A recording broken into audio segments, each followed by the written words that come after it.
আসসালামু আলাইকুম, কেমন আছেন সবাই? চলে এসেছি নতুন আরেকটি ব্লগ ভিডিও নিয়ে আপনাদের মাঝে। আশা করি সবাই সুস্থ এবং ভালো নিরাপদে আছেন। আমিও আপনাদের দোয়া ও ভালোবাসায় ভীষণ ভালো আছি। চলে এসেছি নতুন আরেকটি ভিডিও নিয়ে আপনাদের মাঝে।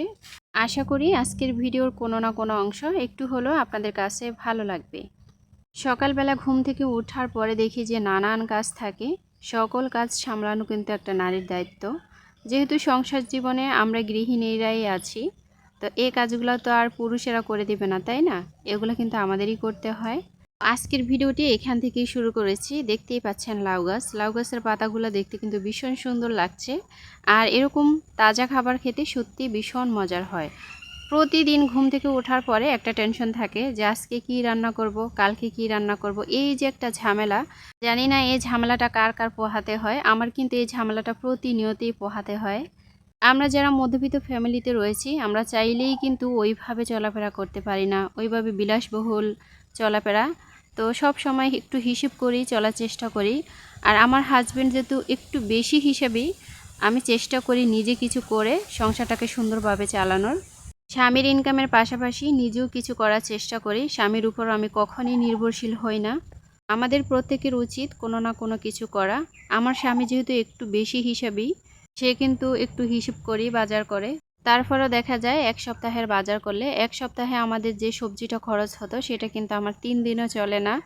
তো এর পাশাপাশি আমি কি করি, আমি কিন্তু সবজি গাছ রোপণ করি। তো স্বামীরা যদি একটু কৃপণ হয়, একটু হিসেবি হয়, তাহলে নারীদের উচিত কোনো না কোনো কিছু করা।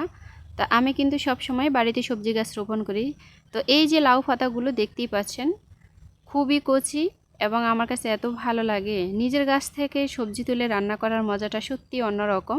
আসলে সংসার জীবনে স্বামীরা যদি একটু হিসেবি হয়, তাহলে কিন্তু অনেক নারীর কিন্তু অনেক সমস্যা হয়ে যায়, কারো সংসার ভেঙে যায়, আবার অনেকের নানান সমস্যা থাকে। তো আমি মনে করি নারীরা যদি একটু পরিশ্রম করে, একটু বুদ্ধি খাটিয়ে চলে, তাহলে কিন্তু সংসারটা সুন্দরভাবে চালানো যায়। অনেক সময় দেখবেন পুরুষরা তো খুব কষ্ট করে টাকা ইনকাম করে, তো তারা কিন্তু টাকা ভাঙতে খুবই মায়া করে। তবে হ্যাঁ, মধ্যবিত্ত ফ্যামিলিতে টাকা একটু হিসেব করে ভাঙা উচিত প্রত্যেকের। স্বামী যদি একটু হিসেবেই হয়, তাহলে প্রত্যেকটা নারীর উচিত কোনো না কোনো কিছু করা। এই যে দেখতেই পাচ্ছেন, আমার প্রত্যেকটা ভিডিওতে দেখবেন যে আমি সবজি গাছ রোপণ করি এবং তাজা তাজা সবজি রান্না করি। এটা যদি কারো পছন্দ হয়, আপনারা চাইলে এটা করতে পারেন। যাদের বাড়িতে অল্প একটু জায়গা থাকে, অথবা ছাদের কর্নারে অল্প একটু জায়গাতে, চাইলেই কিন্তু এটা করা যায়, অথবা বেলকনিতেও কিন্তু এটা করা যায়। আসলে আপনার ইচ্ছার উপরে পোষণ করে। ইঁদুর মামাকে আপনারা সবাই চেনেন? বলেন তো কারা কারা চিনেন? এই যে ইঁদুর মামা আমাকে এত জ্বালাতন করে, কি বলবো। প্রতিনিয়ত ঘরের ভিতরে এত যন্ত্রণা দেয়। আজকে এটা কেটে ফেলে, কালকে ওটা কেটে ফেলে, পরশুদিন ওটা কেটে ফেলে। কি করব বলেন? একেবারে অস্থির হয়ে যায়। যার কারণে এখানে আমি আজকে মিশিং পেতে রেখেছি। আর সকালবেলা ঘুম থেকে উঠেই দেখি যে বাহ, আটকে গেল। তো দেখতে কিন্তু ভীষণ সুন্দর লাগছে। তো যাই হোক, গাছ থেকে কাঁঠাল কেটে নিয়েছিলাম মাত্র 3 দিন আগে। তো এখন কিন্তু কাঁঠালটা পেকেছে, তো কাঁঠালটা এখন কেটে নিব। এবছরের প্রথম কাঁঠাল খাওয়া, যার কারণে আপনাদের সাথে শেয়ার করা। তবে কাঁঠালটা কিন্তু তেমন ভালো হয়নি। কাঁঠালের ভিতরে যে একটা লাল কালার থাকে, সে কালারটা কিন্তু আসেনি। তার মানে কাঁঠালটা এখনও পরিপূর্ণ হয়নি, হয়তো আরেকটু বড় হতো। তারপরেও যে খারাপ লেগেছে তা কিন্তু না। কাঁঠালের যে বিচিগুলা, সেই বিচিগুলা কিন্তু খেতে ভীষণ মজার হয়। অনেক সময় শুটকি দিয়ে রান্না করা যায়, অনেক সময় মাংস দিয়েও রান্না করা যায়, মাছ দিয়েও রান্না করা যায়, যার যেভাবে ভালো লাগে। তো আমি কিন্তু শুটকি দিয়ে রান্না করি প্রায় সময়, এবং ভর্তা তৈরি করে খেলে কিন্তু আরও বেশি ভালো লাগে। তো কাঁঠালের চাইতে কাঁঠালের বিচিগুলা কিন্তু সবচাইতে বেশি প্রিয় আমার। সবাই জানেন এখন কিন্তু প্রচুর গরম, তো এর ফাঁকে যদি একটা কাঁঠাল খাওয়া হয়, তাহলে তো আরও বেশি গরম লাগে। তো এত গরম সত্যি অস্বস্তিকর, ভালো লাগে না। তো কখনো রোদ কখনো বৃষ্টি, ফাঁকে ফাঁকে কিন্তু বৃষ্টি হয়, আবার এর ফাঁকে যখন রোদ ওঠে তখন কিন্তু প্রচুর তাপ। আর আমার বাড়ি একটু খোলামেলা হওয়াতে এখানে কিন্তু প্রচুর তাপ পড়ে।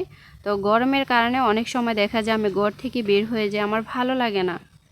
আর কারেন্টের কথা কি বলবো, গ্রামে তো কারেন্ট পাওয়াই যায় না। হয়তোবা যারা শহরে আছেন তারা আমাদের থেকে অনেকটাই ভালো আছেন। আর এরকম সমস্যা কতদিন থাকবে জানি না। দ্বিতীয় নম্বরে যে কথাটি বলবো, গ্রামে হোক বা শহরে হোক, প্রত্যেকটা জায়গায় কিন্তু এখন ন্যূনতম এসএসসি পাস লোক পাওয়া যায়। প্রত্যেকটা গৃহিণী দেখবেন কমপক্ষে এসএসসি পাস থাকে। তো ঘরে বসে চাইলেই কিন্তু তারা টিউশনি করতে পারে। হেলায় অবহেলায় সময় না কাটিয়ে যদি টিউশনি করা হয়, ওখান থেকে কিন্তু মাশাল্লাহ অনেক টাকাই আর্ন করা যায়। তো স্বামীরা যদি একটু হিসেবি হয় তাহলে কিন্তু সেই টাকাটা দিয়ে আমরা আমাদের চাহিদা পূরণ করতে পারি। সেই সাথে কিন্তু আমরা আমাদের বাচ্চাদেরকে প্রাইভেটে না দিয়ে নিজেরাই কিন্তু পড়াতে পারি। দেখতেই পাচ্ছেন এখানে নাগামরিচ তুলে নিচ্ছি। এই মরিচের এত সুন্দর সেন্ট, কি যে ভালো লাগে বলার মতো না। আমি সব সময় ডাল রান্না করলে সেখানে কিন্তু এই নাগামরিচ দিয়ে রান্নাটা করে নিই। খেতে কিন্তু ভীষণ মজার হয়। ভিডিও শুরুতে দেখতে পেয়েছিলেন যে আমি লাউয়ের ডগা তুলে নিয়েছি। আজকে মূলত ডাল দিয়ে লাউয়ের ডগা দিয়ে রান্না করে নিব। জানি না এরকমটা কেউ কখনো খেয়েছেন কিনা। আমাদের এখানে আমি ছোটোবেলা থেকেই দেখে এসেছি যে এরকমটা করে রান্না করে, সেখান থেকেই মূলত আমার শেখা। আমিও কিন্তু প্রায় সময় এভাবে রান্না করি, খেতে কিন্তু ভীষণ মজার হয়। যারা কখনো খান নাই তারা একবার ট্রাই করে খেয়ে দেখতে পারেন, ভীষণ ভালো লাগবে। আসলে এক এক অঞ্চলের রান্নাবান্না খাবার দাবার কিন্তু এক এক রকম। তো আমাদের এখানে এই খাবারটা কিন্তু খুবই প্রচলিত। তো দেখতেই পাচ্ছেন আমি কিন্তু মরিচগুলো ছোট ছোট করে কেচি দিয়ে কেটে নিচ্ছি। এই মরিচের কিন্তু প্রচুর ঝাল, যেখানেই লাগে, হাতে লাগুক বা যেখানেই লাগে প্রচুর ঝাল, হাত কিন্তু প্রচুর জ্বলে। তো যার কারণে আমি কেচি দিয়ে কেটে নিচ্ছি। তো চলে এসেছি রান্নায়। এই ডাল রান্নার পাশাপাশি আমি আজকে কাঁঠালের বিচিটাও ভর্তা করে নিব। আসলে যেদিনই আমি ডাল রান্না করি সেখানে যদি একটু ভর্তা থাকে খেতে কিন্তু ভীষণ মজার হয়। আর গরম ভাতের সাথে ভর্তা খেতে তো আরও বেশি ভালো লাগে। তবে হ্যাঁ, পান্তা ভাতের সাথে কিন্তু আরও বেশি মজার হয়। আমি সব সময় গরমকাল আসার সাথে সাথেই পান্তা ভাত খাওয়া শুরু করি। সকালবেলা যদি পান্তা ভাত খাই তাহলে কিন্তু পুরাটা দিন শরীরটা ঠান্ডা থাকে, আমার কাছে এরকমটা মনে হয়।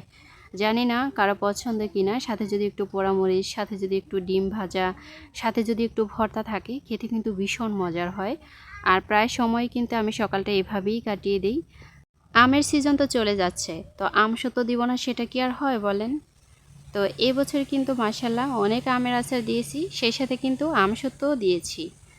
তো দেখেন তেমন ভারী না হলেও কিন্তু মোটামুটি হয়েছে। যখন ইচ্ছে হবে এক পিস খেলে কিন্তু তৃপ্তি পাওয়া যাবে। অবসর সময় যখন বসে থাকবো হাত পা খোটাখুটি না করে তখন কিন্তু এক পিস আমসত্ত্ব খেয়ে নিব। কেমন হবে বলেন তো? তবে জানেন কি, লেবু দিয়ে যেরকম শরবত তৈরি করা হয় তেমনি কিন্তু আমসত্ত্ব দিয়েও খুব সুন্দর করে শরবত তৈরি করা হয়। খেতে কিন্তু খুবই টেস্টি হয়।